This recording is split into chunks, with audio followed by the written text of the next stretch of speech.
Public expenditure होता क्या है, पहले समझ लेते हैं।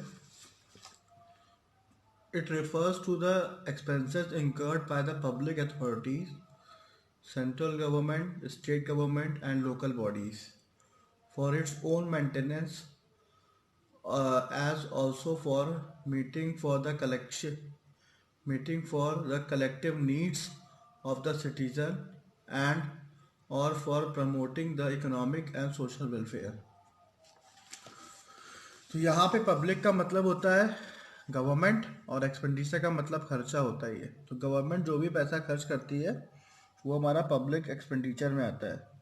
तो पब्लिक जो गवर्नमेंट जो पैसा खर्च करती है वो दो तरीके से मतलब दो काम के लिए खर्च करती है। ये आपको यहाँ पे समझाना है कि जो पब्लिक एक्सपेंडिचर होता है कौन करता है। पहले पब्लिक वर्ड लिखा है तो आपको ये चीज़ क्लियर रखना है कि ये गवर्नमेंट करती है, ठीक है। अब गवर्नमेंट कौन कौन से टाइप की यहाँ पे हो गई, सेंट्रल हो गई, स्टेट हो गई और लोकल हो गई। तो इस तरीके से आपको आंसर में कंटेंट्स लिखना है, ठीक है। जो गवर्नमेंट है इस पर सेंट्रल स्टेट और लोकल गवर्नमेंट तीनों आएगी।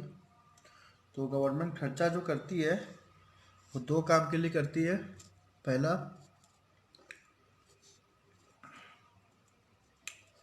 Own maintenance,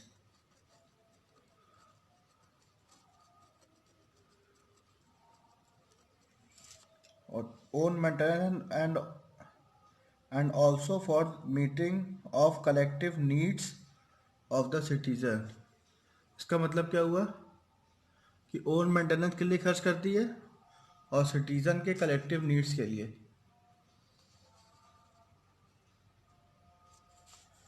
needs of citizen, यहाँ पे क्या है, collective needs of citizen, citizen के कलेक्टिव नीड्स के लिए पैसा खर्च करती है, ठीक है। ऑब्जेक्टिव क्या होता है इन सब चीज़ों का? ऑब्जेक्टिव होता है economic and social welfare. Economic and social welfare.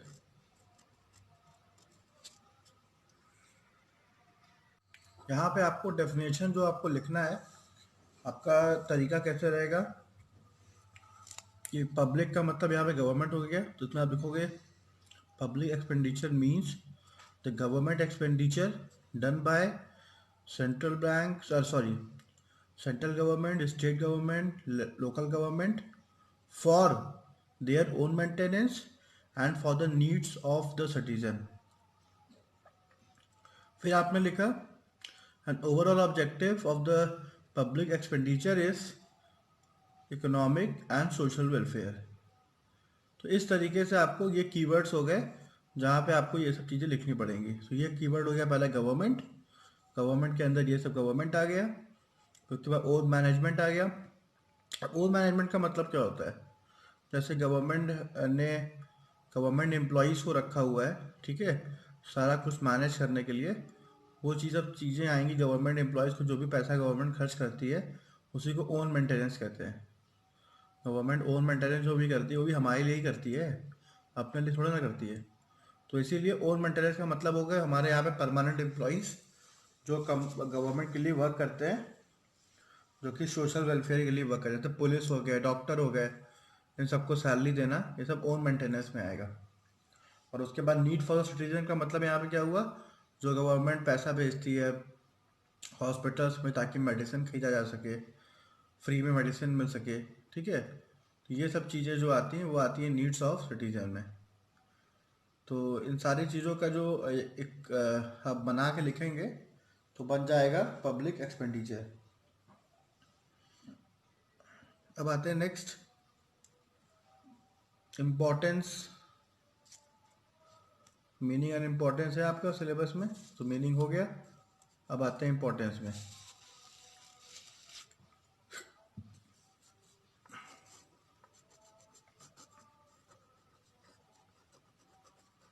Importance of public expenditure. देखते हैं क्या क्या इम्पोर्टेंस है।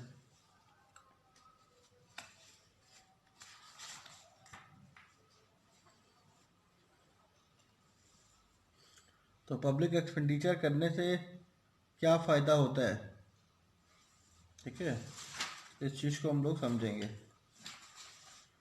कि अगर गवर्नमेंट पब्लिक एक्सपेंडिचर करती है तो उसका क्या इम्पोर्टेंस है, मतलब एक तरीके से क्या प्रभाव पड़ता है हमारी इकोनॉमी पे, वो हम लोग यहाँ पे पढ़ेंगे।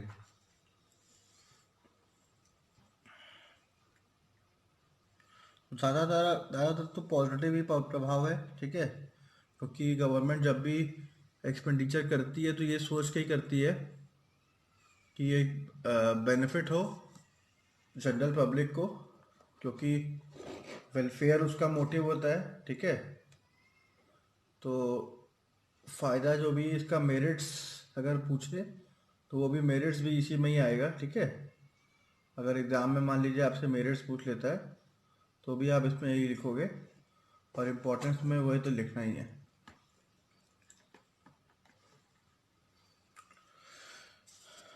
तो देखिए क्या क्या है।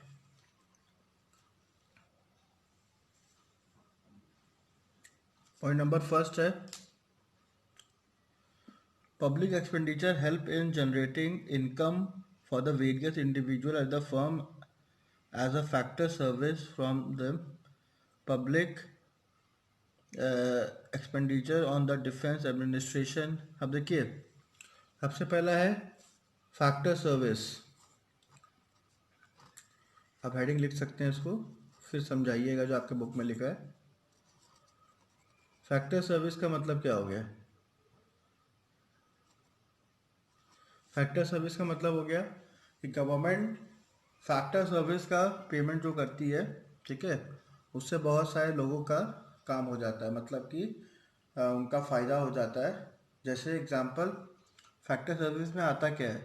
फैक्टर सर्विस में आता है कि जो लोग गवर्नमेंट के यहाँ वर्क करते हैं, ठीक है, जैसे कोई गवर्नमेंट एम्प्लॉई है तो वो अपने सर्विसेज को प्रोवाइड कर रहा है, तो गवर्नमेंट जो उसका पैसा देती है उसको हम फैक्टर पेमेंट कहते हैं, ठीक है।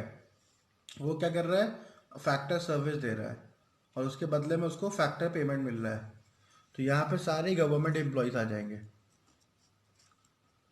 जो कि गवर्नमेंट को पे करना ही करना है। तो क्या क्या चीज़ें हैं जो गवर्नमेंट इस तरीके से यहाँ पे पे करती है? जैसे एग्जांपल, डिफेंस हो गया, एडमिनिस्ट्रेशन हो गया, डेवलपमेंट एक्टिविटीज़ हो गया, ठीक है। तो ये सब चीज़ें, फिर इन इन सब चीज़ों पे गवर्नमेंट पैसा खर्च करती है। ये गवर्नमेंट का रेगुलर खर्चा है, ठीक है। तो फैक्टर सर्विस पे जो गवर्नमेंट पैसा खर्च करती है उससे भी बहुत अच्छा, मतलब एक तरीके से वेलफेयर ही होता है। गवर्नमेंट जो सारा कुछ जो गवर्नमेंट एम्प्लॉयज़ रखती है तो वो वेलफेयर मोटिव के लिए रखती है। जैसे डॉक्टर्स हो गए, तो ये इनका भी ऑब्जेक्टिव, गवर्नमेंट का ऑब्जेक्टिव यही होता है कि ये हमारे वेलफेयर ही करेंगे, ठीक है। तो फैक्टर सर्विसेज आप देखोगे इसका मतलब यहाँ पे यही हुआ कि जो लोग गवर्नमेंट को सर्विस प्रोवाइड करते हैं और उसके बदले में सैलरी अर्न करते हैं, उसको हम लोग बोलते हैं फैक्टर सर्विसेज। तो यहाँ पे आपका कॉन्सेप्ट ये क्लियर होना चाहिए कि ये सब जो पैसा गवर्नमेंट खर्च करती है, इससे जो मेंटेनेंस है वो प्रॉपर गवर्नमेंट का बना रहता है, ठीक है। और ये वेलफेयर जो उसका करने का ऑब्जेक्टिव है वो भी ऑब्जेक्टिव पूरा होता रहता है। तो आप पूरा पैराग्राफ पढ़ेंगे तो उस पर देखिए साफ साफ लिखा हुआ है, public expenditure help in generating income for various individual and firm. पहला तो पब्लिक एक्सपेंडिचर करने से, ये सब पैसा खर्च करने से क्या होता है, जितने भी इंडिविजुअल हैं उनका तो फ़ायदा होता ही है, इंडिविजुअल की इनकम जनरेट होती है, प्लस जितने फर्म है, फर्म भी तो जुड़ी होती है ना गवर्नमेंट के साथ, तो वो भी अच्छा पैसा कमाते हैं। Various firm as a result of purchase of goods and services and factor services from them। तो गवर्नमेंट उनसे गुड सर्विसेज सब खरीदती है। अब जैसे गवर्नमेंट को भी जितने भी गुड्स चाहिए होते हैं वो सेल्फ सब तो बनवाती नहीं है, वो तो फर्म से ही खरीदती है। तो एक ये भी फ़ायदा फर्म को हो जाता है। उसके बाद है next, public expenditure can help in increasing production in the economy by increasing the efficiency of the people.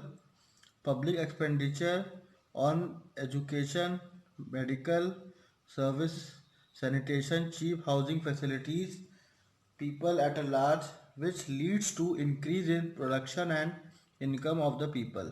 यहाँ पे क्या है, पब्लिक एक्सपेंडिचर से एक फ़ायदा ये भी होता है कि एक तरीके से प्रोडक्शन जो इकोनॉमी में वही बढ़ जाता है। तो सेकंड हम लोग क्या बोलेंगे, increase in production, increase in production. तो इसका जो आपका कीवर्ड आएगा वो आएगा इंक्रीज इन प्रोडक्शन। तो सिंपल सी बात है, अगर गवर्नमेंट पब्लिक एक्सपेंडिचर कर रही है तो उस पर्टिकुलर इकोनॉमी में प्रोडक्शन बढ़ जाती है।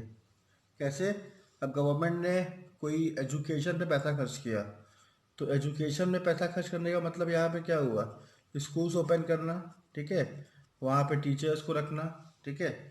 और उसके अलावा गवर्नमेंट ने मान लीजिए मेडिकल सर्विस प्रोवाइड की, तो मेडिकल सर्विस प्रोवाइड की, तो यहाँ पे खाली मेडिकल, अब जैसे हॉस्पिटल कोई खुला तो हॉस्पिटल को बनाने के लिए बहुत कुछ चाहिए, तो ये एक नया खर्चा आया जिससे लोगों को फ़ायदा हुआ। फिर उसके बाद अब मेडिकल स्टाफ चाहिए तो उनकी तो परमानेंट सैलरी लगी। उसके बाद समय समय पे मेडिसिन की ज़रूरत पड़ती है, ठीक है, उसको चलाने के लिए, तो उसके लिए जितनी फार्मा कंपनीज है गवर्नमेंट ने उनसे टाई अप किया, ठीक है। ये सारी चीज़ें आप देखोगे कनेक्टेड है, ये सारी चीज़ें एक साथ कनेक्टेड हैं, ठीक है। तो ये जो इंक्रीज इन प्रोडक्शन है वो कहीं ना कहीं फ़ायदा ही देती है। मतलब गवर्नमेंट जो भी पैसा खर्च करती है इसका बेनिफिट एक तरीके से अल्टीमेट पब्लिक को होता है, चाहे वो गवर्नमेंट जॉब में हो चाहे ना हो, कहीं ना कहीं वो गवर्नमेंट से लिंक होते ही हैं और गवर्नमेंट उनको फ़ायदा पहुंचा देती है, ठीक है। ये हो गया इंक्रीज इन प्रोडक्शन। दोनों पॉइंट में डिफरेंस क्या है, फैक्टर सर्विस में क्या होता है, जो भी गवर्नमेंट एम्प्लॉयज़ होते हैं वहाँ पे केवल उनकी बात हुई है, गवर्नमेंट एम्प्लॉयज़ और जो लोग गवर्नमेंट से जुड़े हुए हैं, ठीक है, फर्म्स हो गए, इंडिविजुअल हो गए, और वो लोग जो सर्विस प्रोवाइड करते हैं उनको पैसा मिलता है, वो तो केवल वहीं तक सीमित है। लेकिन जो जो जो नेक्स्ट पॉइंट है इंक्रीज इन प्रोडक्शन, यहाँ पे कॉन्सेप्ट ये है कि यहाँ पे हमारा फोकस ये है कि जो भी गवर्नमेंट पैसा खर्च करती है उसके पैसा खर्च करने की वजह से फ़ायदा क्या होता है कि जो इकोनॉमी है उसको भी बेनिफिट मिलता है, ठीक है। अब जैसे गवर्नमेंट अब खुद तो आके बिल्डिंग बनाएगी नहीं, तो बिल्डिंग बनवाई तो जो लोग गवर्नमेंट जॉब नहीं भी कर रहे हैं उनको भी बेनिफिट मिला, ठीक है। अब जो फार्मा कंपनी है वो गवर्नमेंट एम्प्लॉय तो है नहीं, ठीक है, तो वो भी यहाँ पे बेनिफिट कमा रही है दवाई बेच के, ठीक है। तो ये सब चीज़ें हैं जो कि जो सेकंड पॉइंट हम लोग पढ़ रहे हैं इंक्रीज प्रोडक्शन, इसमें ये बताया जा रहा है कि जो नॉन गवर्नमेंट स्टाफ है वो भी कहीं ना कहीं वेलफेयर में आ जाता है गवर्नमेंट के पैसे खर्च करने से। नेक्स्ट है public expenditure can be use to create human skill through education and training. अब देखिए गवर्नमेंट आपको एजुकेशन और ट्रेनिंग भी प्रोवाइड करती है। तो एजुकेशन और ट्रेनिंग प्रोवाइड करने का मतलब यहाँ पे क्या हुआ कि आपको इस काबिल बनाती है कि आप अपने से भी पैसे अर्न कर सके, क्योंकि देखिए सबको गवर्नमेंट जॉब नहीं मिल सकता भाई, 130 करोड़ की आबादी है, आप कहीं सबको जॉब मिल जाए तो पॉसिबल नहीं है। इसीलिए गवर्नमेंट ये फोकस करती है कि एजुकेशन और ट्रेनिंग और स्किल्स प्रोवाइड की जाए ताकि लोग खाली ना बैठे, कुछ ना कुछ काम करते रहे। तो ये सब चीज़ें इसमें आती है, ठीक है।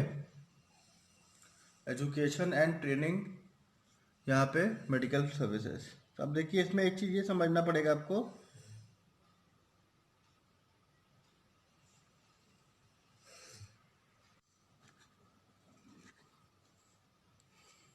तो देखिए थर्ड पॉइंट है एजुकेशन एंड ट्रेनिंग फैसिलिटीज़। यहाँ पे गवर्नमेंट आपको एजुकेशन और ट्रेनिंग फैसिलिटी देती है ताकि आप अपने आप को डेवलप कर सकें और किसी न कोई इसी स्किल में अच्छे हो सके। ठीक है, अब आते हैं थर्ड पॉइंट, फोर्थ पॉइंट पे।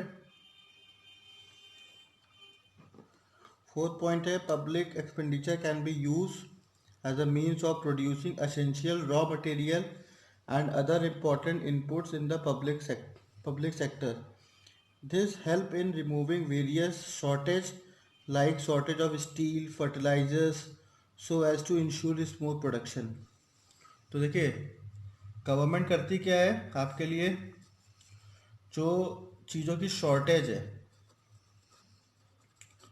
शॉर्टेज ऑफ रॉ मटेरियल कोई चीज़ का है, तो गवर्नमेंट क्या करती है, इसका खुद का ऐसा कुछ अरेंजमेंट करती है, मतलब उसका खुद का ऐसा कोई ऑर्गेनाइजेशन ओपन करती है जिसके वजह से ये शॉर्टेज ख़त्म हो जाए। जैसे बिजली की प्रॉब्लम है, पावर की प्रॉब्लम पहले हुआ करती थी, तो बहुत सारे ऑर्गेनाइजेशन गवर्नमेंट के ही चलते थे, इसके वजह से इस चीज़ को ख़त्म कर दिया गया। अब धीरे धीरे प्राइवेटाइजेशन कर रहे हैं उसको। ठीक है, तो कॉन्सेप्ट यहाँ पे ये है कि जिस रॉ मटेरियल की शॉर्टेज होती है, जिस चीज़ की प्रॉब्लम होती है, तो गवर्नमेंट खुद से उस सेक्टर में एंटर करती है और उस चीज़ को प्रोवाइड करती है। तो यहाँ पे एग्जांपल हमारे बुक में दिया हुआ है स्टील और फर्टिलाइज़र। तो जो भी स्टील और फर्टिलाइज़र है, ये सब का जो गवर्नमेंट खुद का प्लांट लगाती है और उसको पता है कि स्टील और फर्टिलाइज़र ही एक ऐसा चीज़ है जो बहुत ज़्यादा यूज़ होता है प्रोडक्शन में। तो गवर्नमेंट के खुद के स्टील और फर्टिलाइज़र के प्लांट्स होते हैं जो कि कम रेट पे लोगों को प्रोवाइड करा सके। नेक्स्ट है public expenditure is helpful in promoting the development of basic and the key industries such as capital goods capital goods industries. अब यहाँ पे क्या है कि गवर्नमेंट के जो खर्चे हैं, मतलब public expenditure is helpful in promoting the development of basic and the key industries such as capital good industries. तो गवर्नमेंट जो पैसा खर्च करती है वो कैपिटल गुड इंडस्ट्रीज में भी खर्च करती है। ठीक है, तो कैपिटल गुड्स इंडस्ट्रीज क्या होती है, जो हमारे कंपनीज को कैपिटल गुड्स प्रोवाइड करती हैं, जैसे मशीन हो गया, ठीक है, या फिर कोई बड़ा इक्विपमेंट हो गया।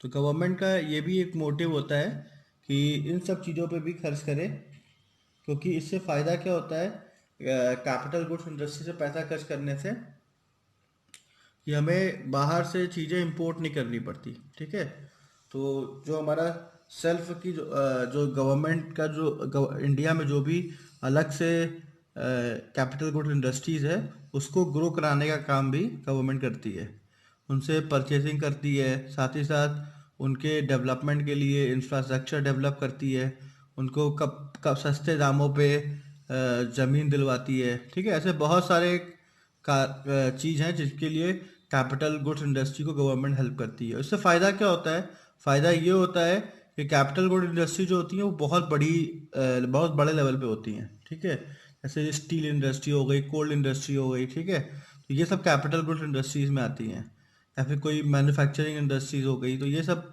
बड़े लेवल पे ये सब बहुत ज़्यादा एम्प्लॉयमेंट जनरेट करते हैं ये लोग।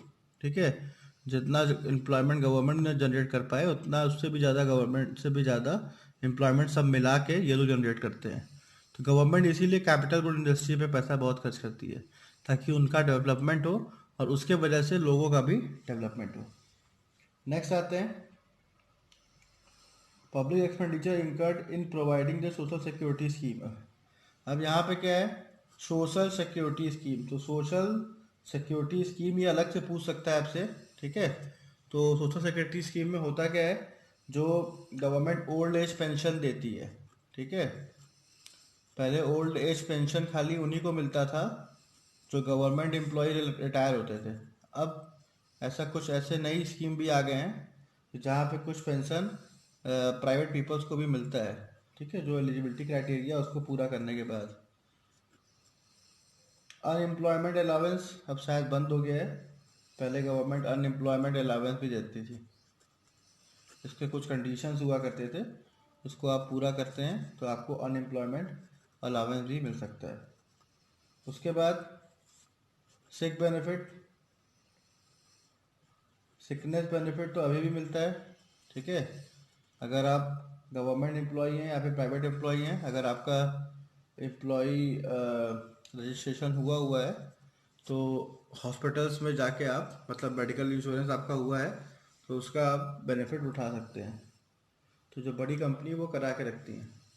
तो ये सब चीज़ें हैं जिसको हम लोग बोलते हैं सोशल सिक्योरिटी स्कीम्स। तो इतना काफ़ी है। इतना अगर आप इम्पोर्टेंस ऑफ पब्लिक एक्सपेंडिचर में लिख लेते हैं तो आपको फुल मार्क्स मिल जाएंगे, क्योंकि आएंगे तो मैक्सिमम 5 मार्क्स के क्वेश्चन, ठीक है।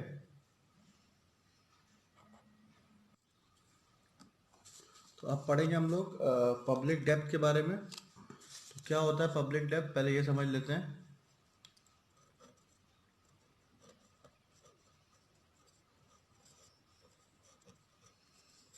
पब्लिक डेब्ट का मतलब होता है जो भी गवर्नमेंट पैसा कहाँ से अरेंज करती है, मतलब जो उधार लेती है, उसी को हम पब्लिक डेब्ट कहते हैं।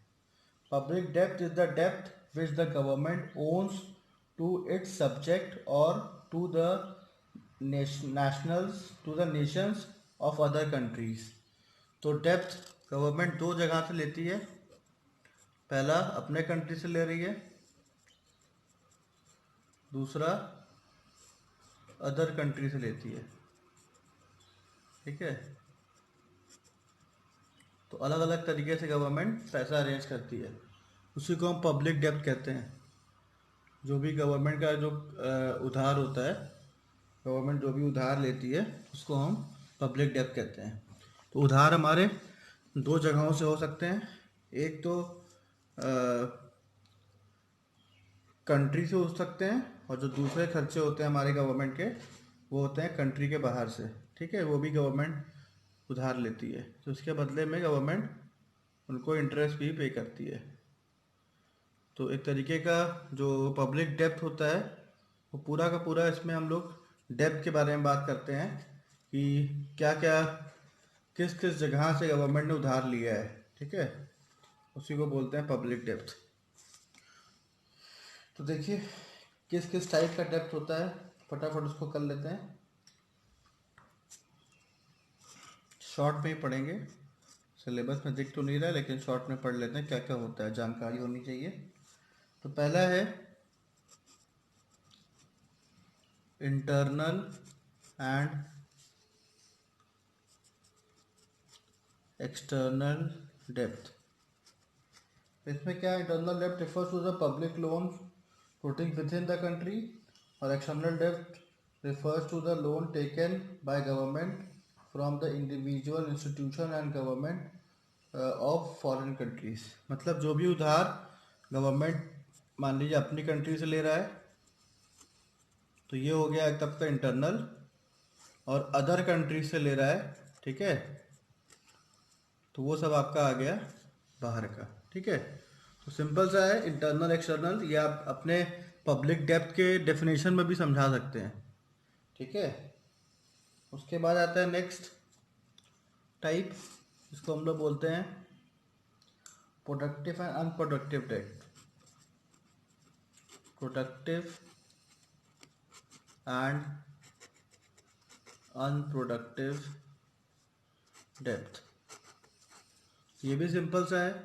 प्रोडक्टिव डेब्ट का मतलब होता है कि गवर्नमेंट ने डेब्ट लिया, लेकिन गवर्नमेंट ने जो भी उधार लिया उसके वजह से कोई प्रोडक्टिव काम किया।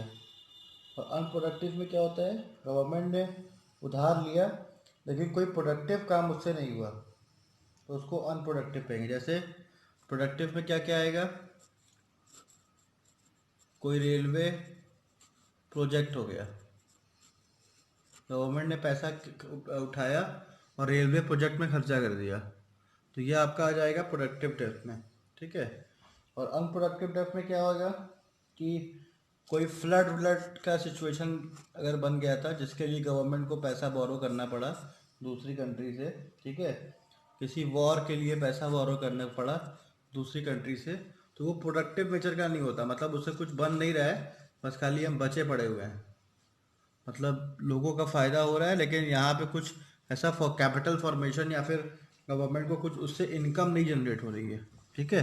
तो प्रोडक्टिव में क्या होगा, कुछ ना कुछ फ्यूचर में लॉन्ग टर्म इनकम जनरेट का कुछ व्यवस्था बन जाएगा। तो जैसे रेलवे का प्रोजेक्ट हो गया, हमने सड़क पे अच्छी सड़क बनवा दी, तो ये सब प्रोडक्टिव में आएगा। अनप्रोडक्टिव में क्या आएगा? फ्लड हो गया, वॉर हो गया, ये सब अनप्रोडक्टिव में आएगा। उसके बाद लास्ट है short term and long term depth. तो इसमें क्या किया गया है? इसमें डेप्थ को उसके टाइम के हिसाब से बांटा गया है, शॉर्ट टर्म और लॉन्ग टर्म। कैसे? जो कम समय के लिए डेप्थ लिया जाए वो शॉर्ट टर्म हो जाएगा, और जो ज़्यादा समय के लिए लोन लिया जाए वो लॉन्ग टर्म हो जाएगा। ठीक है? तो गवर्नमेंट भी शॉर्ट टर्म लोन्स लेती है, ठीक है, किस सेंट्रल बैंक से। तो गवर्नमेंट के जो लोन शॉर्ट टर्म होते हैं वो सेंट्रल बैंक से ही होते हैं,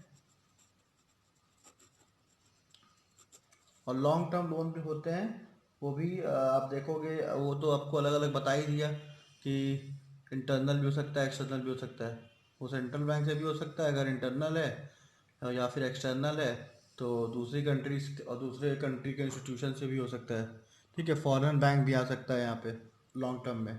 तो लॉन्ग टर्म में दोनों ही है, सेंट्रल बैंक भी हो सकती है और फॉरेन बैंक भी हो सकती है, फॉरेन गवर्नमेंट भी हो सकती है। मतलब लंबे समय, यहाँ पे समय से मतलब है कि जो 10 साल, 20 साल, 50 साल के लिए लोन लिया जाए, वो सब आपका लॉन्ग टर्म में आएगा। तो ये आपका डेप्थ कंप्लीट हो गया।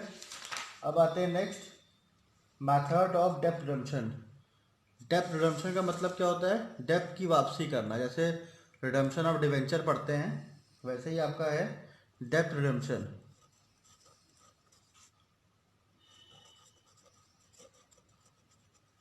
तो डेप्थ रिडम्पशन में क्या क्या चीज़ें होती हैं उसको समझ लेते हैं। डेप्थ रिडम्पशन का मतलब हुआ कि जितना भी डेप्थ गवर्नमेंट ने लिया है, गवर्नमेंट कैसे कैसे उसको वापस करती है। तो पहला है repudiation of depth.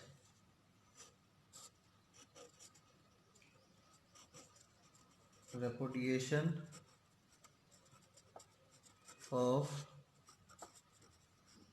Depth. Repudiation means refusal to pay a debt by a government. When a government repudiates the public debt, it does not recognize its obligation to pay the government. Its obligation to pay the government. It refuses to pay the interest as well as principal amount of the debt because of the financial constraints. Normally, the government does not like to repudiate its debt because it shakes the confidence of the people in the government, and it considers the immoral and the dishonest as well.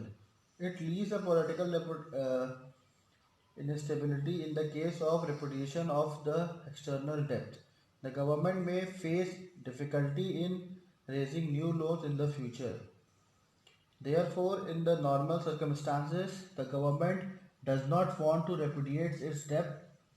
Uh, However, in extreme circumstances, the government may follow the policy was done by the Soviet Russia in 1917। तो देखिए यहाँ पूरा example के साथ समझाया गया। Repudiation का मतलब होता है यहाँ पे कि डेप्थ मना कर देना, कि हम डेप्थ नहीं दे पाएंगे। मतलब गवर्नमेंट ऐसा बहुत कम करती है कि डेप्थ ले ले जनरल पब्लिक से, और बाद में बोले कि भाई हमारे पास पैसे नहीं, हम नहीं दे पाएंगे। ठीक है? क्योंकि इससे होता क्या है, जनरल पब्लिक के मन में एक तरीके से गवर्नमेंट के लिए जो विश्वास है वो ख़त्म हो जाता है। तो ऐसा गवर्नमेंट करती नहीं है, लेकिन ऐसा हुआ है, इसीलिए आपको एग्जाम्पल दिखाया जा रहा है। रशिया में 1917 में हो चुका है। गवर्नमेंट ने डेप्थ लिया था जनरल पब्लिक से, और जनरल पब्लिक को जब पैसा वापस करना था तो गवर्नमेंट ने मना कर दिया कि हम इंटरेस्ट भी नहीं दे पाएंगे और आपका फंड भी वापस नहीं कर पाएंगे। अब गवर्नमेंट के खिलाफ अब कोई क्या करेगा? ठीक है? तो इसीलिए ये पॉइंट जनरेट हुआ यहाँ से, depth sorry repudiation of depth, जहाँ पे हम डेप्थ देने के लिए मना कर देते हैं। ठीक है? तो ये एक पॉइंट यहाँ पे आया। तो आप यहाँ पे ये एग्जांपल ले सकते हैं रशिया का, ये ऐसा रशिया में हो चुका है एक बार। ठीक है? तो आपके आंसर को अच्छा सपोर्ट मिल जाएगा। उसके बाद आते हैं नेक्स्ट, रिफंडिंग। देखिए रिफंडिंग में क्या क्या चीज़ें आएंगी। Refunding is the process by which the government raise new bonds of pay off the maturing bonds.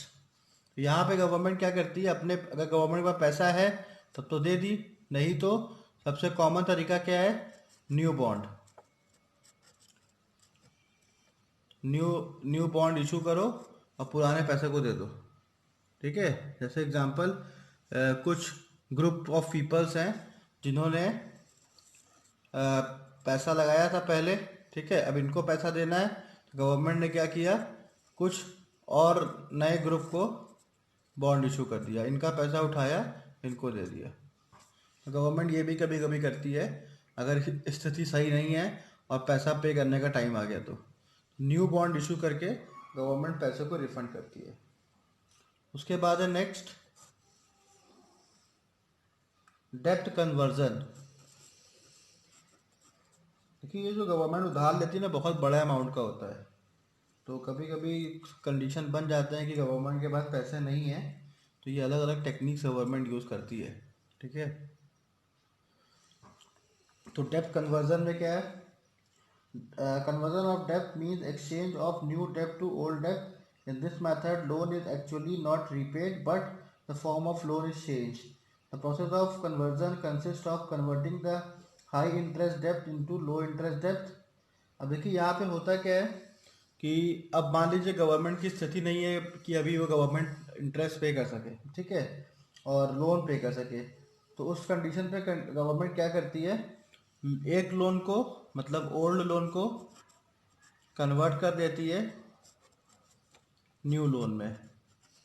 ठीक है, और यहाँ पे जो इंटरेस्ट रेट होता है वो भी न्यू हो सकता है। ठीक है, कुछ कंडीशन में कम भी हो सकता है और कुछ कंडीशन में ज़्यादा भी हो सकता है। तो आप दोनों ही पॉइंट लिख सकते हैं कि जो पुराने लोन को न्यू लोन में कन्वर्ट किया जाता है तो गवर्नमेंट रेट भी डिसाइड कर देती है कि पहले का रेट जो था वो था, अब का रेट ये है। ठीक है, तो ये सब भी तरीका है गवर्नमेंट को लोन मतलब रीपे करने का कहिए या फिर टालने का कहिए। उसके बाद आते हैं next budgetary surplus.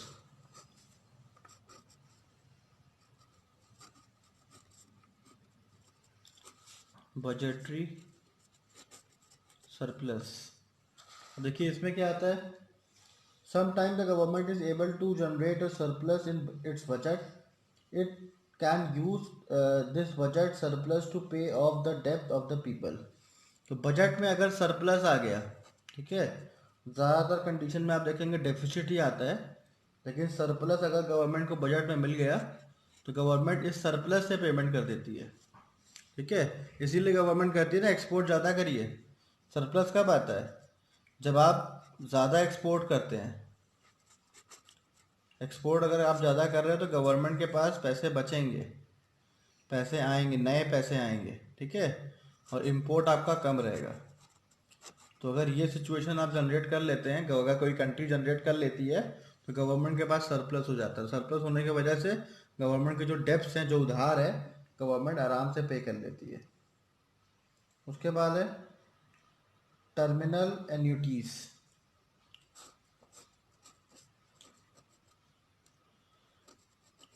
Terminal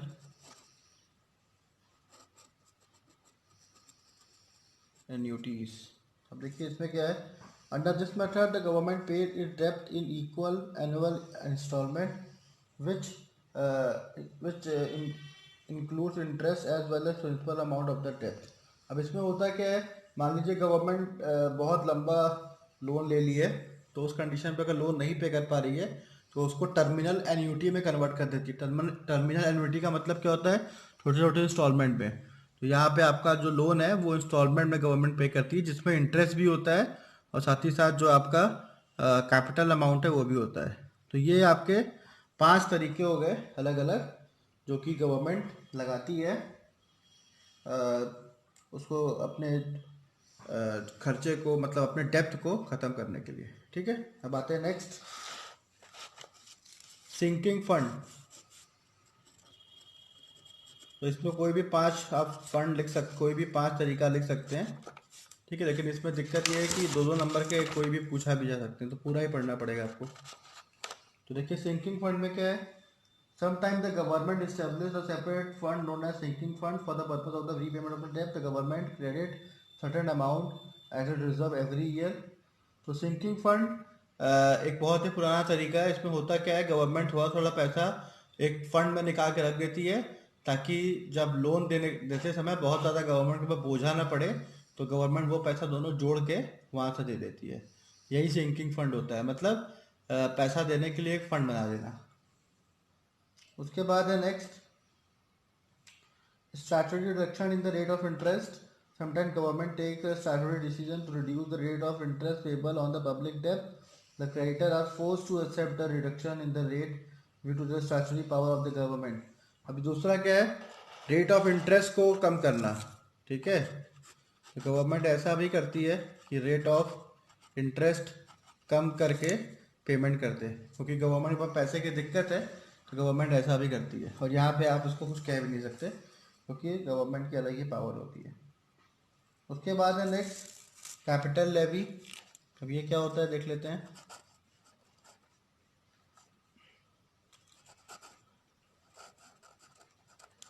capital levy refers to the very heavy tax on the property and the wealth.